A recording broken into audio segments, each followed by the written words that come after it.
आणि पुण्यातून एक ब्रेकिंग न्यूज आहे। सुरेंद्र अग्रवाल यांच्या अडचणी वाढणार आहेत। अल्पवयीन मुलाचे आजोबा सुरेंद्र अग्रवाल यांच्यावर 3 गुन्हे दाखल होणार आहेत, त्यामुळे त्यांच्या अडचणीत आता वाढ होणार आहे।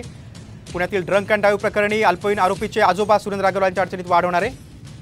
आपण अधिक माहिती घेऊया, आमचे प्रतिनिधी अक्षय बडे आपल्यासोबत। अक्षय, सुरेंद्र अग्रवाल विरोधात आणखी कुठले 3 गुन्हे असणार आहेत? नक्कीच आपल्याला माहिती आहे की सुरेंद्र अग्रवाल यांना आज न्यायालयाने पोलीस कोठडी सुनावली आहे। मात्र आता सुरेंद्र अग्रवाल यांच्या अडचणी वाढताना दिसत आहेत, कारण की पुण्यातील कोंढवा पोलीस स्टेशन असेल तर बन गार्डन पोलीस स्टेशन असेल, या ठिकाणी फसवणुकीचे अनेक गुन्हे, खुनाचा प्रयत्नाचा गुन्हा जो आहे तो सुरेंद्र अग्रवाल यांच्यावर दाखल केलेला आहे।